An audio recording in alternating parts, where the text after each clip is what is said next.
What's up guys, welcome back to the Ellie Hardcore playthrough series. This is episode 4 and we're continuing straight on from the previous episode on our Flame Wraith Necro build, which is the most busted build in this entire game right now. It's insane. Like, a majority of this episode is going to be basically like a boss rush, like basically a boss montage of this build, just demolishing everything, with some other like little bits like thrown there.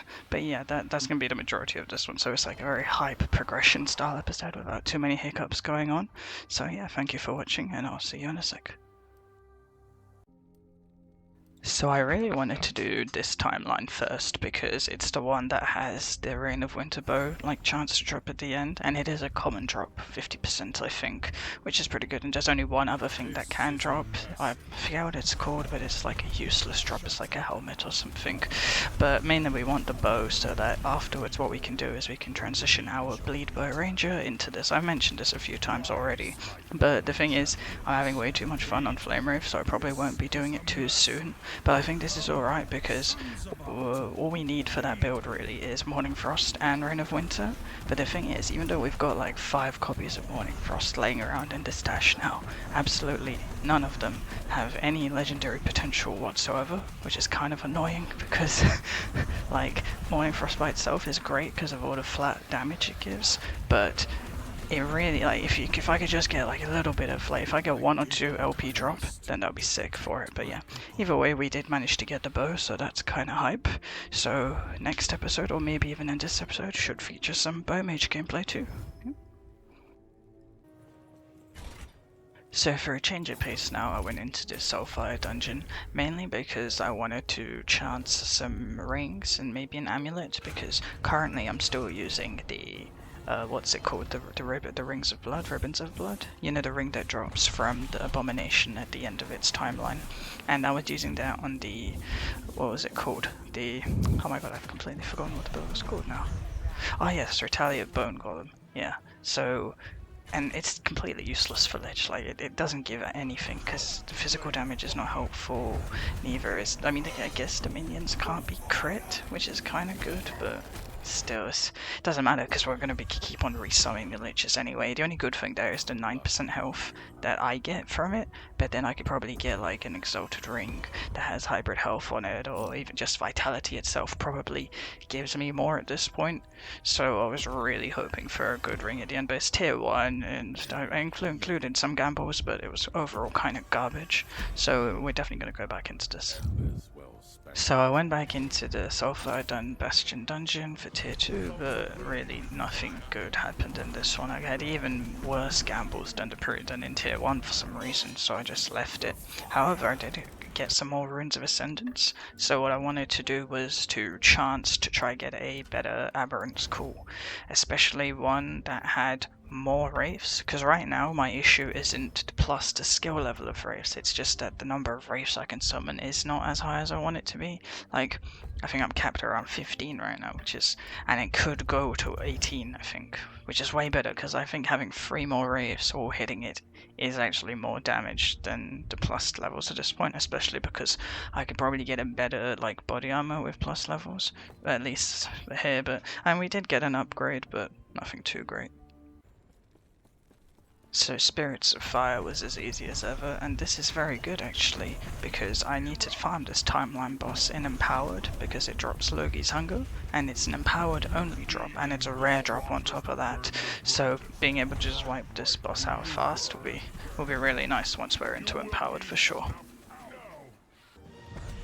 So I'm very happy with my damage and defenses at this point basically, so we're back inside Soulfire for tier 3 now, and we actually had some decent gambles this time. I managed to replace my ring for it, and we have a pretty nice amulet with less damage over time taken, which is something that we don't have access to at all in the skill tree, so getting it on gear is quite nice, which is why I don't mind if I get Logi's Hunger later on, because having this amulet's serving very well for now. But tier 4, I don't think I'm going to be doing it until I'm into Empowered and I have some better gear basically. So now that this is fixed, as in my rings and amulets, I think the next thing that really needs to get updated is my relic, because it's kind of weak right now, and it's not giving me any of the plus skills that I want. I'm not even really plus skills, I just wanted to have better affixes in general, so that's going to be the next step after this. So, on the lead up to Gaspar, suffice to say I had PTSD from episode 2, where it took 8 tries on the Lich, and somehow we narrowly escaped death in the 7 tries. And yeah. See, the thing is, the reason I'm worried is I thought the Lich had great damage too. The Flame Wraiths definitely has more damage, so I was a little bit less like worried about in that regard of how many times like the phases would happen. But I also thought the same thing on the Lich. They're like, oh, I'm only gonna have to do at most one phase of the Tri-Elemental Beam, it's gonna be okay. And the Lich is definitely tankier than this character. It had less health, but it had a lot more damage mitigation. So, yes, I was still planning to see how am I gonna take down Gaspar. Just completely unethical. I don't even know what to say. Yeah, this is kind of busted. Yeah.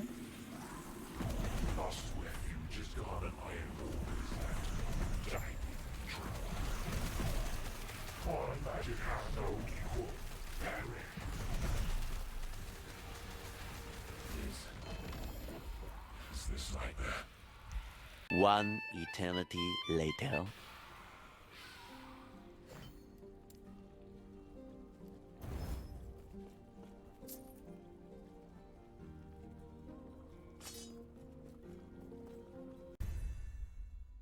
And now Empowered has been unlocked for this character, and yep, we are extremely strong at this point, so that's gonna be hype.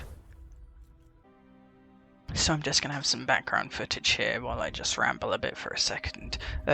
So what I've mainly been playing now, like in these past like few weeks actually, isn't really last Epoch, but I've just been like playing a lot of PoE SSF because it's End League, and 3.22 has been announced. It's August 18th, and I'm really thinking to start a new series in that too, but it might not be in straight up, it might not be in SSF to start with. I'm thinking like if I do an episodic series the exact same way I've been doing this last Epoch one, but then start it for PoE as well, and then like just basically document my journey through 3.22. You know, I'll start with Trade League, and then once that eventually starts to get boring near the end, then maybe start an SSF playthrough as well, but I don't really know if I want 2 PoE ones. I might just have one, but that's just like an idea that I'm having right now. I'm not too sure how I want to do it, or even if I want to do a PoE one. I don't know if that would be interesting, because I'm not very good at PoE at all. Like, in regular SSF, this is not in hardcore, just normal softcore SSF, I can get to tier 16s and like not clear any Ubers or anything, but just like regular ones I can just about clear, and there's nothing impressive, so I'm not too sure if it'll be interesting to watch me play PoE. Whereas in LE, even though I'm not amazing or anything, I'm better at it because it's a much simpler game. But yeah, I'm still planning to see how I do it, depending on how it goes and how 3.22 is. We haven't received any patch notes or anything yet. But yeah, if I do think of something, I'll keep you guys updated on it. Yep. I think this monolith is definitely the one that I've like played or done the boss of the least. Mainly because I usually don't ever farm it for anything, because it has Last Steps of the Living, which is, if you're playing low life, has Lich's Scorn, but I don't really like that kind of minion playstyle, and I've never really bothered to farm for Aaron's Will, so yeah, it's definitely one of the monoliths I definitely don't spend too much time in. So I just did one of those Exalted Body Armor monoliths, and the blue, when it comes up in full caps and in dark blue, it means it's a plus level to summon Wraith. But I haven't clicked on it yet, so I don't know exactly what it is yet. And even the other ones aren't bad, you know, they're good for other builds and stuff. And then I look at it, and it's insane. It's a +4 to summon Wraiths. That's a tier 7 modifier, which is absolutely insane. The base is not great because I already have too much cold resistance, but that's okay. At this point, with 27 skill points inside Summon Wraith, and it just makes me even more to like want a better Aberrant's Call, because I don't care about plus level anymore, because all it's going into is Wraith health. What I really want now is just the ability to summon even more Wraiths, because they just do giga damage now. It's just absolutely insane. Oh, I'm so happy. So the main thing that I started to do at this point, now that I've unlocked all of the monoliths and I've got all the blessings from them, I don't have any like the amazing blessings yet, but at least I've got blessings, is that I've just started to mainly just farm the Reign of Dragons one. One reason is because it has the blessing for crit strike avoidance, and that way I can, I don't have to fully fill it through my gear, because it can go all the way up to 75%, which is insane. And on top of that, I can get my best in slot relic for this build, which is Twisted Heart. And once I get Twisted Heart, I'll just have my defense will just be like stupidly high, that I can start focusing even more on damage, because I've been really focusing hard on defense for this build as well as damage when I really want to be going hard on damage basically. So that's something on this boss isn't too bad on this build. It's like the ads worry me a tiny bit, but other than that, yeah, it's been going alright. Been farming some Ouroboros too, just to get corruption up and yeah. So while running through the Ender Dragon's monolith, I came across an arboreal circuit that had 1 LP on it, and at this point, as I was playing way too much on the Wraith character and not on any of the other ones, I thought, you know what, this might give me a little bit of motivation to go play on one of them if I have some really nice leveling gear. So what I really wanted was basically to get some attunement onto this one, because I had like a tier 6 attunement exalted ring. I also had some other nice stats on it. Had like tier 5 int as well, I think some health, so like overall good stats just to put on this as a leveling unique throwaway, as the character that I was leveling up was the infamous Weber, which I've apparently still been leveling up since episode 1. Because it's still like level 20, because I find Primalist leveling to be the most boring one out of them all to level. Like, it's just because I haven't really found a leveling build for Primalist that I actually fully enjoy yet.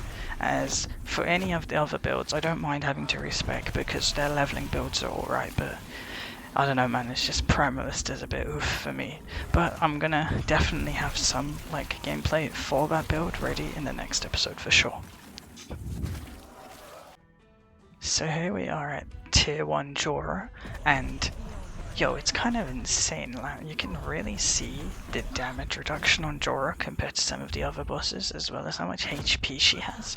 Like, I shredded through tier 3 Soulfire Bastion in like 5 seconds, but Jorah, like, didn't get one tapped. I actually had to like, go through one of her one-shot phases and then managed to, which was a bit surprising, because I thought like tier 1 Jorah was definitely gonna get like insta-wiped, but apparently not.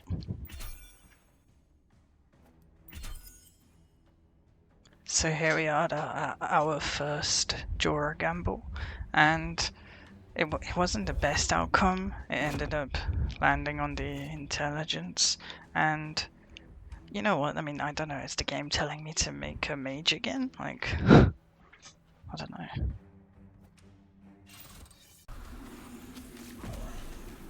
So that's the end for this very Wraith-focused episode.